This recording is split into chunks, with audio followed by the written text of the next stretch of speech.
नमस्कार, स्वागत है आपका चौथा पैगाम में। आपके साथ मैं हूं फिरदौस। आई नजर डालते हैं आज की गतिविधियों पर।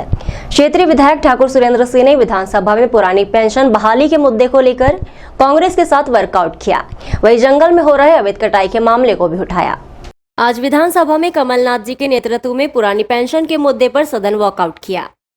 बुरहानपुर विधानसभा क्षेत्र में ये मुद्दा लंबे समय से उठाया जा रहा है। इसे लेकर आज शेरा भैया ने पूर्व मुख्यमंत्री कमलनाथ जी के नेतृत्व में वॉकआउट कर सरकार से इसे लागू करने की मांग की।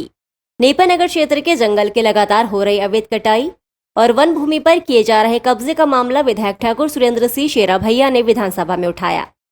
विधायक शेरा भैया ने सदन में पत्रकारों को जानकारी देते हुए बताया कि सैकड़ों हेक्टेयर का जंगल अतिक्रमणकारी साफ कर चुके हैं, लेकिन अब तक सरकार की ओर से कोई सख्त कदम नहीं उठाए गए। जब ये मुद्दा हमने सदन में उठाया तो सरकार बात करने को तैयार नहीं है, क्योंकि ये लड़ाई जंगल काटकर जमीन हथियाने की है। हमारा सवाल है कि जंगल में अतिक्रमण क्यों कर रही है, पुलिस कार्रवाई क्यों नहीं कर पा रही, लेकिन सरकार जवाब देने को तैयार नहीं है। आज विधानसभा में कमलनाथ जी के नेतृत्व में पुरानी पेंशन के मुद्दे पर सदन वॉकआउट किया।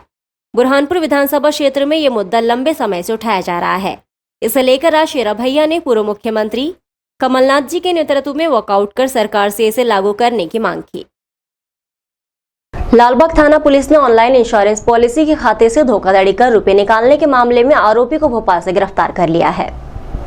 पुलिस अधीक्षक बुरहानपुर श्री राहुल कुमार लोढ़ा के निर्देशन, अतिरिक्त पुलिस अधीक्षक श्री अंतर सी गणेश और नगर पुलिस अधीक्षक श्री ब्रज श्रीवास्तव के मार्गदर्शन में लालबाग पुलिस को ऑनलाइन धोखाधड़ी के आरोपी को गिरफ्तार करने और उससे धोखाधड़ी की संपूर्ण राशि जब्त करने में सफलता प्राप्त हुई है।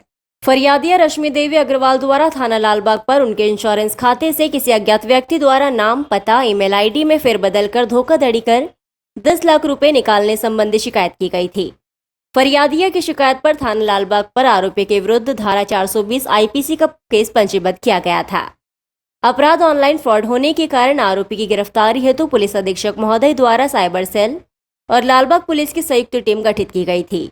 टीम द्वारा आरोपी नवीन पिता गिरीश शुक्ला, उम्र 31 वर्ष, निवासी कटारा हिल्स, भोपाल को भोपाल से हिरासत में लेकर लालबाग थाने लाकर गिरफ्तार किया गया है। आरोपी ने धोखाधड़ी की राशि अपने HDFC बैंक अकाउंट में ट्रांसफर की थी। साइबर सेल बुरहानपुर द्वारा उक्त अकाउंट को फ्रीज कर 7 लाख रुपए की राशि होल्ड करवाई गई है। बाकी के 3 लाख रुपए आरोपी नवीन से आज नकद जब्त किए गए। इस तरह धोखाधड़ी की संपूर्ण राशि पुलिस द्वारा कब्जे में ली जा चुकी है। उक्त कार्रवाई में वरिष्ठ अधिकारियों के मार्गदर्शन में थाना प्रभारी लालबाग निरीक्षक दिलीप देवड़ा, SI अजय चौहान, प्रधान आरक्षक राजकुमार फागना, साइबर सेल की टीम दुर्गेश पटेल, सत्यपाल बोपचे, ललित का सराहनीय कार्य रहा।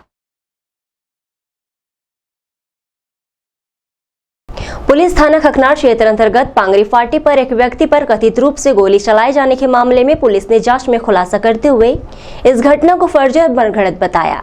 वही घायल युवक पर अवैध पिस्टल का मामला दर्ज कर लिया है। हम आपको बता दें, खकनार पुलिस को सूचना प्राप्त हुई थी कि एक व्यक्ति पांगरी फाटी पर गोली लगने से घायल होने पर अस्पताल में भर्ती हुआ है।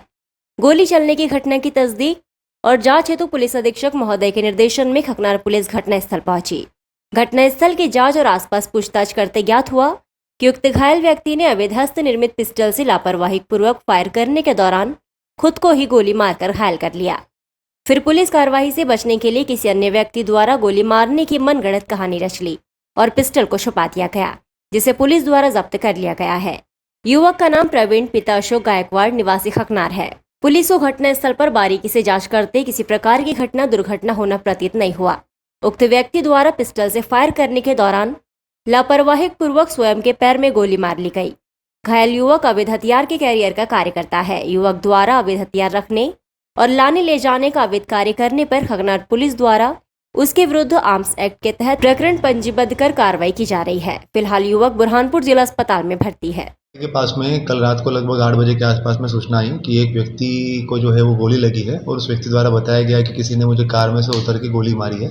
घटना की तस्दीक करने के बाद में और आसपास में पूछताछ करने के बाद में और साथ ही साथ जब उसका एक्सरे रिपोर्ट और बाकी चीज़ें आई तो उससे ये चीज़ स्पष्ट हो चुकी थी कि घटना जो है वो संदिग्ध है। और ज़्यादा पूछताछ करने के बाद ये स्पष्ट हुआ कि जो प्रवीण गायकवाड़ है जिसको गोली लगी है उसके द्वारा ये मनगढ़ंत कहानी बनाई गई थी।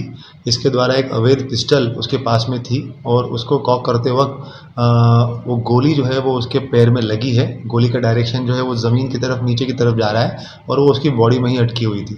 उसके बाद में उसके द्वारा एक मनगढ़ंत कहानी बनाई गई और साथ साथ में जो पिस्टल थी वो अपने घर में ही कहीं पे आसपास में छुपा के रखी थी। पुलिस ने वो पिस्टल बरामद कर ली है, मामला कायम कर रहे हैं और अग्रिम कार्यवाही की जाएगी। मुख्यमंत्री लाडली बहना योजना को लेकर हितग्राही महिलाओं में काफी उत्साह है। आधार सेंटर से बड़ी संख्या में महिलाएं आधार कार्ड अपडेट करने के लिए पहुंच रही है। बुरहानपुर में मुख्यमंत्री लाडली बहना योजना को लेकर आधार कार्ड अपडेट करवाने के लिए आधार सेंटर पर महिला हितग्राहियों की लगी भीड़। मुख्यमंत्री लाडली बहना योजना को लेकर महिला हितग्राहियों में खासा उत्साह देखने को मिल रहा है।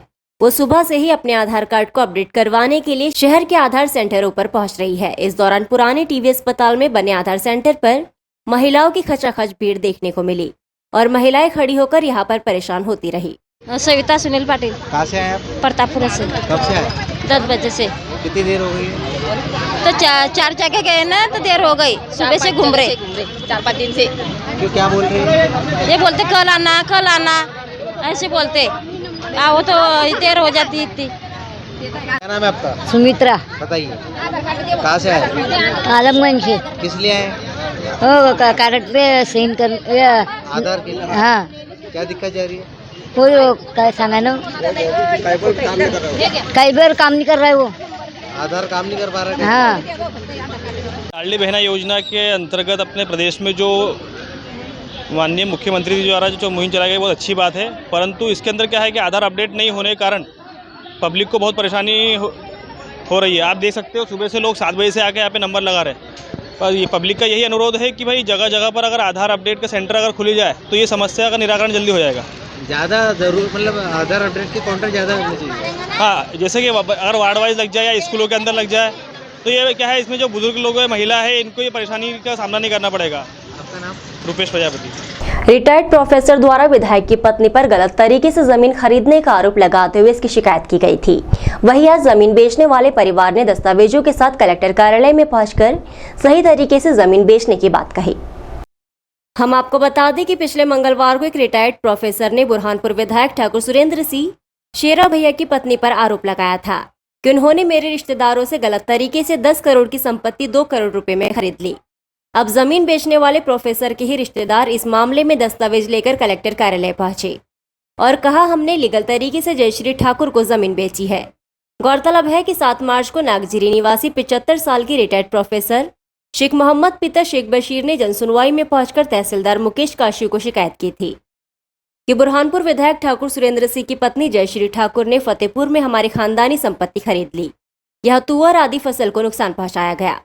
10 करोड़ की संपत्ति 2 करोड़ में खरीद ली। साथ ही रिटायर्ड प्रोफेसर ने सुसाइड की धमकी भी दे डाली थी। परिवार ने कहा, हम जमीन के वारिस है इसलिए जमीन बेची है। मजहर पिता शेख यूसुफ ने कहा, रिटायर्ड प्रोफेसर हमारे बड़े पापा है, वो कहते हैं कि प्रॉपर्टी खानदानी है और बेच दी, जबकि ये प्रॉपर्टी 1977 से मेरे पिता के नाम पर थी।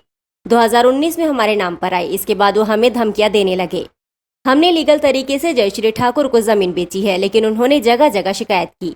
हर जगह शिकायत खारिज हो गई। हमारे सारे दस्तावेज सही है। आज कलेक्टर को शिकायत की है। मतभेद है परिवार में। वो बोलते हैं कि प्रॉपर्टी पर जो है वो प्रॉपर्टी हमारी है, बोले पुरखों की है, मेरे नाम पर मेरी प्रॉपर्टी बेच डाले।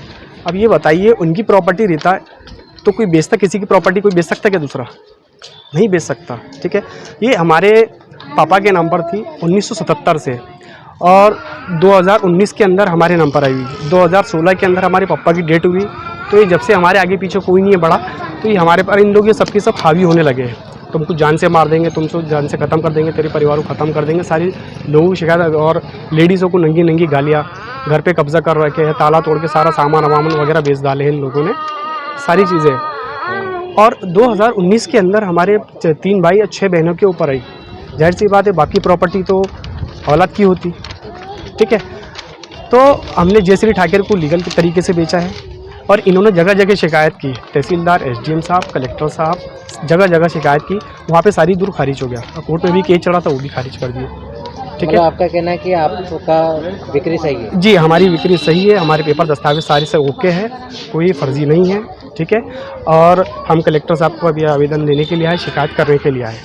क्या नाम आपका? और हमारी जान को बहुत मतलब कि खतरा है और ये गुंडागिरी करते हैं। जहाँ तुमको मिलेंगे बुरहानपुर शहर में कहीं मिलेंगे हम तुमको काट डालेंगे मत डालेंगे।